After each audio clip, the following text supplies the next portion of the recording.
This is the Bartholomew Town Podcast. All right, let's get right to it. If you could just sort of kind of reset the table for everyone out there where are we today in this ongoing saga? What can we look for from an optimism standpoint and from a realistic standpoint? Where should the average Rhode Islander be today in terms of their preparation and in terms of what they should be doing, I don't know, into the next few weeks or so?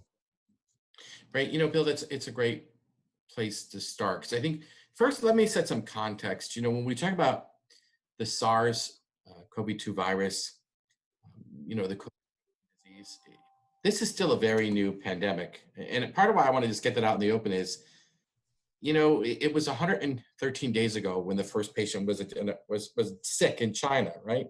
It was 52 days ago, we had our first case in Rhode Island. So we aren't even through 2 months of this Mhm. in Rhode Island. And we're in it. And it's funny, like people know we're in the beginning and we're in the middle and the end. I like to say this, we're in it. And the bottom line is, there's still a lot going on with the pandemic. And part of what I just want to get as a context here, this is still a new disease. And the thing about new diseases, we're all still learning. One of the things that's different about this disease, it was unlike any other new disease, we're learning together. I was used to going to medical school. We learned about this stuff, but we're learning together. But there's things that are normal now that we hadn't before. I mean, we're wearing masks when we go out in public now. That's it. I had a Walmart my wife's birthday is today. So I go to Walmart, get her a cake because she likes a certain cake at Walmart, right? Everybody's wearing a mask. It's good to see. Everybody's 6 feet apart. Another healthy thing. That's part of the new normal. I think that new normal is going to be with us for a while. I am optimistic, though, about our future. I'm optimistic because there is this comprehensive plan that the state has in place, and it's the Department of Health is at the front of this, but it's way more than just the Department of Health. It's you got everybody from the governor's office, and every state agency is involved, and it reminds me that public health is first and foremost public, and it's really great for everybody to be involved in public health. We kind of need everybody, and a lot has happened though in the last 52 days. I think a lot of fatalities. That's hard. The 5,500 cases. That's hard too. And I think it's one of those things where it's like we have to see where we're going to go in the next few weeks. And I was just at a conference call a few minutes ago with somebody from the department. I was just saying how 24 hours is a really long time in the pandemic. So I don't really plan more than a day as far as my own life goes here. There's just a lot going on still every single day because we really are still in the midst of the pandemic. Right. I mean, it's clear that it's an evolving situation even throughout the day. There's really sometimes you'll see commentators or whatever try to use changes as a gotcha moment, but the reality is the situation on the ground, behind the scenes, in the public's purview, whatever it may be, that's an ever-changing set of circumstances, I guess, on a constant basis. It's really difficult to say exactly where we are because we're learning as we move along. It's such a that's such an important element, is the scientific educational element of this crisis and adapting on the fly, I suppose. Yeah, and I think there is a lot of just learning as we're going. One of the things that I find kind of remarkable though is, we're lamenting that we don't have enough test kits for these rapid machines. On the other hand, I'm amazed there was a rapid test invented. Mm-hmm. Part of this out there, when I think about this, like 113 days ago, the first patient was sick in a hospital in China. And now we're lamenting not having enough rapid tests. And that's a good thing in some ways. It's very American to be upset about what our wants are. But the reality of it is, I'm thankful there's a rapid test that was created. I'm thankful there's many more rapid tests that are out there. I'm very thankful we have the PCR molecular technology we have to identify things. In other words, a lot has happened that's been very positive as far as making a diagnosis. We're still wanting in treatment though, and we don't really have an effective treatment yet. And there's a lot of conversation about hydroxychloroquine. The most recent study I've seen was very, very wishy-washy. It was like, well, this didn't seem to help anybody. And there's more studies going on. So I'm not passing judgment. What I'm saying though is that there's still a lot going on in treatment, and I'm excited about that. Normally we think about a disease needing years to be treated. This one may be one that we have a treatment for in months, which that would be really exciting if we did. There's more excitement and enthusiasm now about remdesivir. That's the IV drug that Gilead Pharmaceuticals has, that's been used through this compassionate use. So there's some enthusiasm about that, and that actually does make sense because that is truly an antiviral medication. So we'll see where treatment takes us. And there's other products in the pipeline that I see moving along rapidly. And this has been fun to see the FDA move this quickly. I think it shows you how serious the federal and the state governments are about this. And I don't mean to use the word fun, but it's been interesting to see how fast the state government can move. Yeah. We're seeing the state government move every day. And this is getting to your earlier point about this, is that the state recognizes it's a public health emergency. Everybody's aligned, swimming in the right direction. When you have everybody swimming in the same direction, you're going to get through the opposing current, or how bad it is, because when you swim in the same direction, you create the right flow and you move together. Been hearing a lot about, and certainly even from my own perspective, seeing a need for an increase in testing in the urban core, walkable test sites, mobile testing. Obviously, that's being rolled out. Do you foresee that being a priority? And also, I suppose, in terms of senior care centers, where I asked Dr. Nicole Alexander Scott yesterday about the time frame between when a patient or a provider, staff member at a nursing facility is tested. That's a 7 to 10 day window right now. Are those the types of specific areas that you're looking to sort of improve in the coming week or so? Is that kind of expedited in one way or another? Yeah, so a couple things. One, I like what Providence Community Health Center did. They took a few weeks building something for walk-up testing, but what they built is sustainable.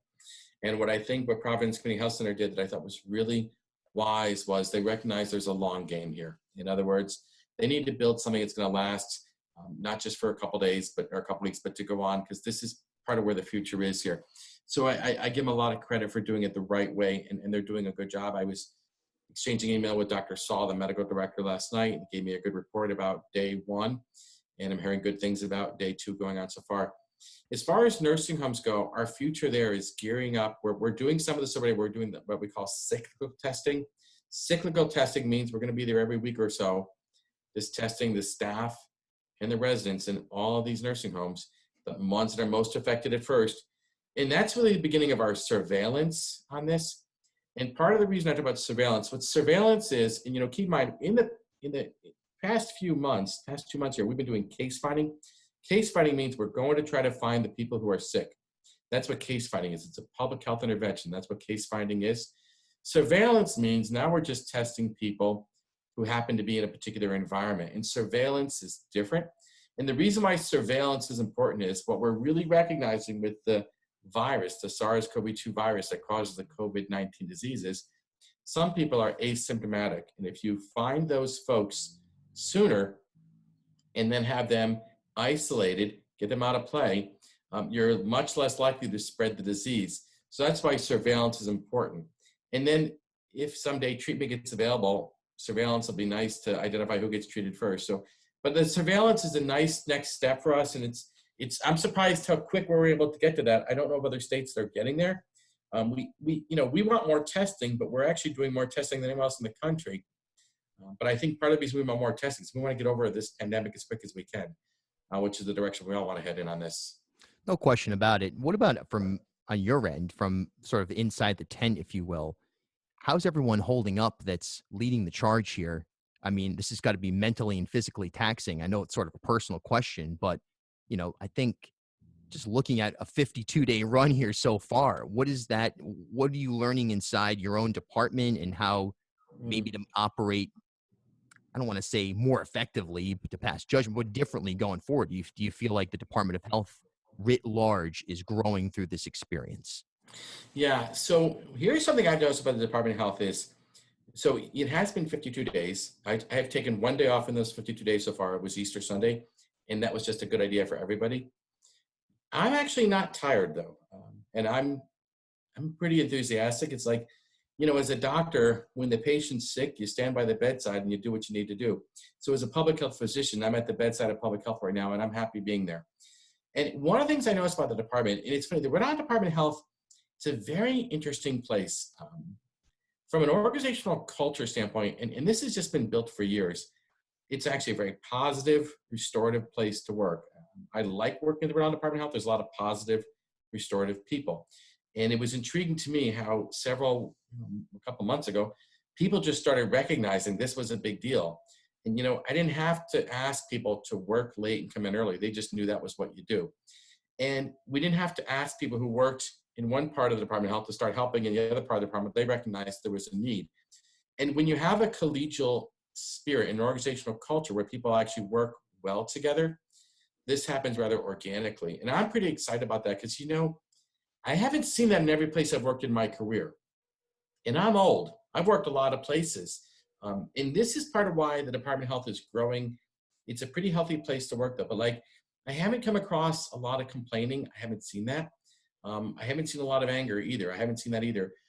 I do see people being blunt, which I think is really refreshing. I like bluntness myself, which is good because when there's an emergency, bluntness moves you quicker.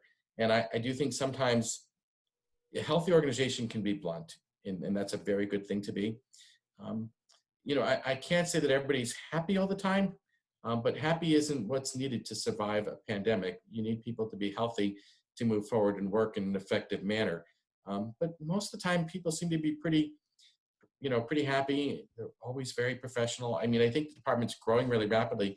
We've absorbed a lot of people from other state agencies, and there's been more people added recently. Because as you think about the army of response that's needed to have to start the Department of Health and keep growing there. So I'm optimistic. I like what I see at the RIDO.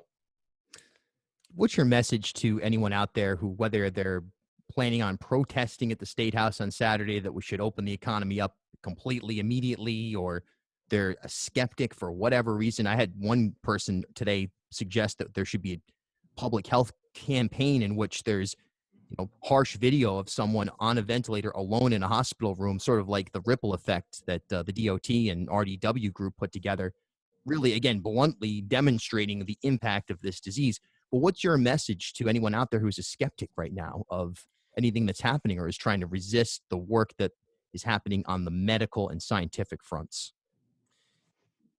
I think people are forgetting something really critical here. This is a new disease. And when people start talking about herd immunity, so we know there's herd immunity with measles. We know there's herd immunity with pertussis. We know there's herd immunity with other diseases.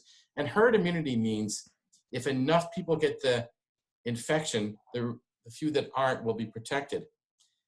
COVID-19, the SARS-CoV-2 virus, is a coronavirus.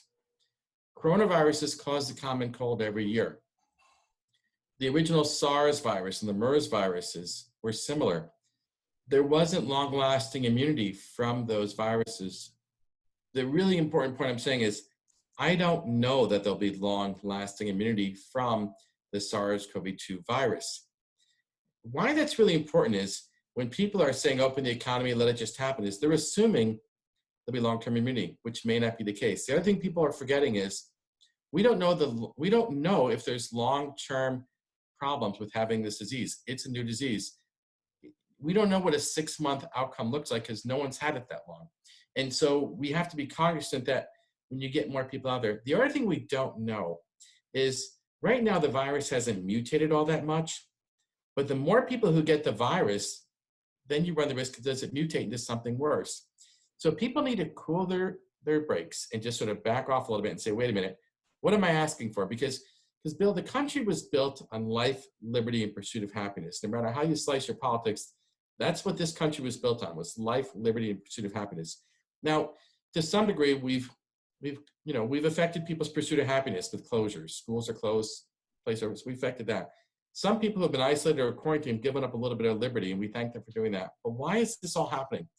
These sacrifices are occurring so we can protect life. And what I'm getting at is, you don't want a situation like happened in Italy, where you have people who are sick, who could have gotten treatment, could have been on a ventilator, could have survived it, but couldn't because there wasn't the health system capacity. This country's never seen that kind of tragedy.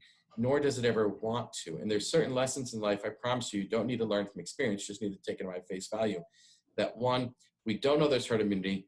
2, you don't want to mutate the virus. 3, we don't know long-term complications. 4, you can't overwhelm the healthcare system. And I just think if you take those 4 points I made, if you're someone who's just not seeing the big picture, I would just pray that you would consider thinking about what I just said. Prove me wrong. If you can prove me wrong, I'm surprised. And I'm trying to be humble about this, my friend. But what I'm just saying is there's a reason why we're all taking caution with this. And there's a reason why we're all exercising some wisdom right now. And you know, one of the things I just want to close with is patience is action. Patience may not seem like an action, but it is an action. And it's hard to be home doing nothing. But it's important to be patient during this season right now. Last 10 seconds right here. You've emerged as a fan favorite here in Rhode Island. Your Rhode Island politics and media baseball card is increasing in value, so to speak. Would you ever do a radio show or your own podcast? Bill, I actually didn't even know there was a baseball card for people, and I really don't follow this type of stuff. So, so it's intriguing though. But it's funny. I'm going to give you a little story about me. When I was in high school, I didn't know what I wanted to do for my career, but I wanted to be a DJ. I wanted to go into radio, and then I realized, well, I think I'll do something else, and ended up being a doctor instead. So I feel like I love radio, and I feel like I look a lot taller on radio. So I don't know, Bill. We have to keep that open to me. I got to keep my possibilities out there. Thanks so much, Doc. Appreciate it. And thanks for the great work you're doing. And look forward to, I guess, Sunday. That's your day up. We'll see you then, if not before. I'm the weekend guy. Thank you, Bill. You have a good day. You as well. Thank you so much. This is the Bartholomew Town Podcast.